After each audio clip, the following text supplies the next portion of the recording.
Brasileiro. Só não faz mais porque está de mãos atadas pelo Congresso. Falasse inicialmente sobre a sessão que está acontecendo aqui em Brasília, de um filme relacionado à sua trajetória. Bem, na verdade, uma produtora chamada Mirar Lerros, Olhar Longe, está fazendo 4 documentários a respeito da trajetória da minha vida e uma ficção. E já estão prontos 2 documentários. Um se chama A Cabeça Pensa Onde os Pés Pisam, que é um documentário que quem tiver interesse em conhecer o meu trabalho em educação popular durante muitos anos pode acessar no YouTube. A Cabeça Pensa Onde os Pés Pisam. É um documentário, todos eles duram 1 hora. Hoje em Brasília nós vamos assistir o segundo documentário, que chama-se Múltiplos Percursos Literários de Frei Beto. Então trata da minha produção literária. Eu tenho já 81 livros editados e o documentário aborda isso. Agora está sendo finalizado um documentário sobre a reação de familiares e amigos à minha prisão durante a ditadura militar. Esse vai ser intitulado Fraternura. E virá um 4º documentário sobre o meu livro Cartas da Prisão, as cartas que eu escrevi durante 4 anos de prisão. Então é isso, e a gente está apresentando aí ao público para que as pessoas, tenham acesso a esse trabalho. Eu gostaria de lhe perguntar sobre o PT, porque o senhor é conhecido pela autocrítica dentro do partido, o seu nome emblemático. Como é que o senhor tem enxergado os rumos que o Partido dos Trabalhadores tem tomado aqui no país?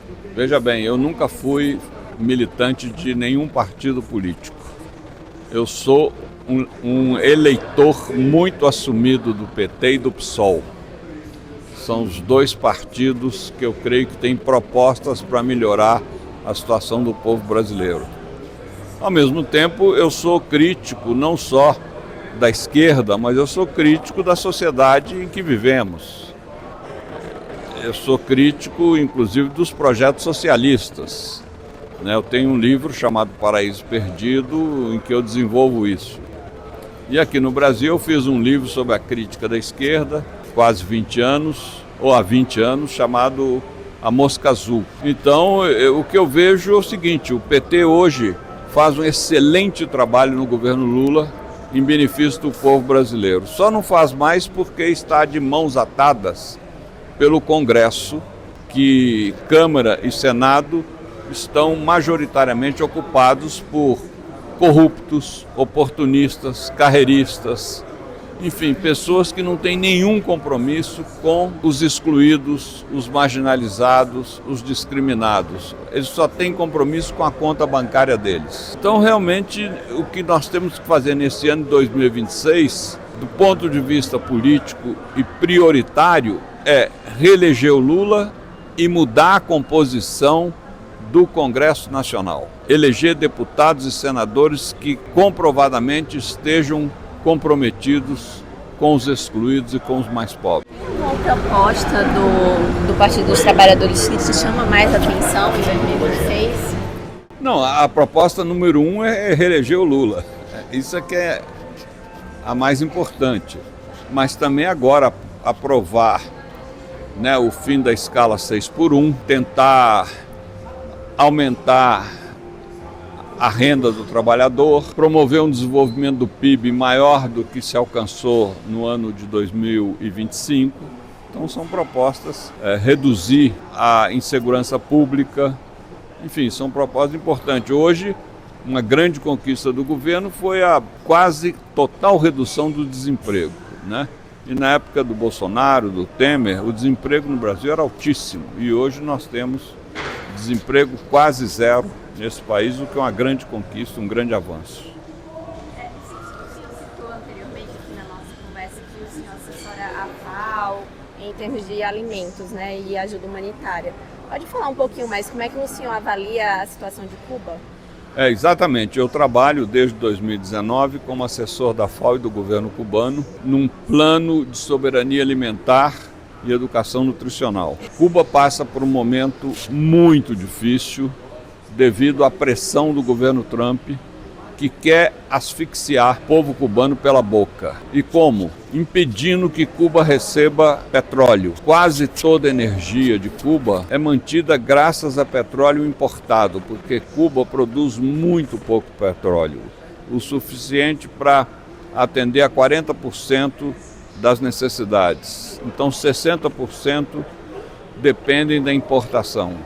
E essa importação está proibida, porque o governo Trump decidiu sancionar com aumento de tarifas os países que fornecerem petróleo a Cuba. O governo Trump praticamente ocupou a Venezuela, que fornecia muito combustível. Outros dois fornecedores se encontram em guerra, que é a Rússia e o Irã. Então, com isso, a população cubana está vivendo um momento extremamente difícil, com apagões, com a falta de transporte, a falta até de coleta de lixo. E é importante nós, brasileiros, incrementarmos a solidariedade ao povo cubano, promover campanhas de donativos, mas principalmente medicamentos, alimentos como leite em pó, enfim.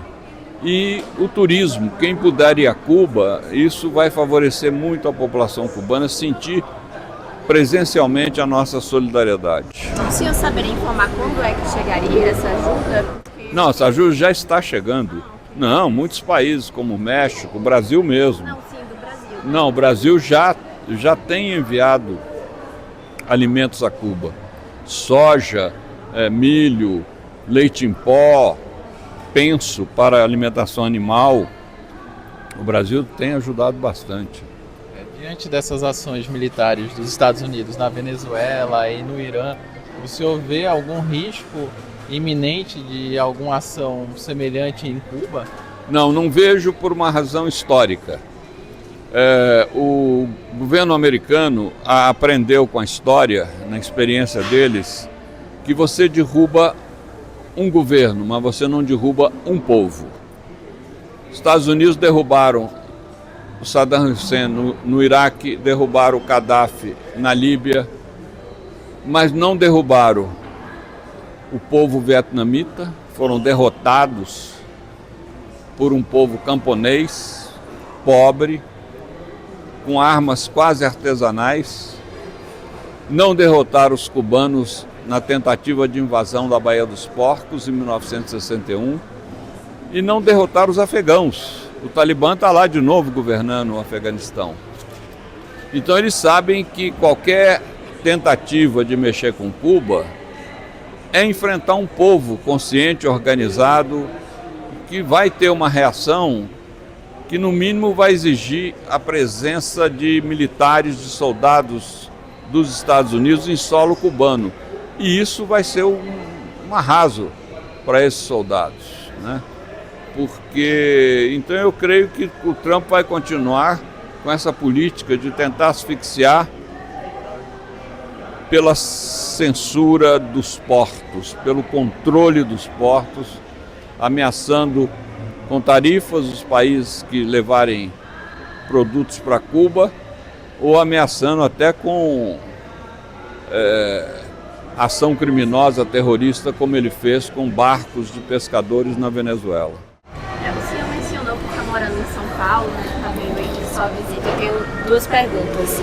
Qual é a sua opinião sobre esse preâmbulo de formação de palanque do Lula em São Paulo? E também se o senhor participou do evento da FAO que está tendo aqui, se a gente pode esperar o senhor em alguma reunião, algo nesse sentido?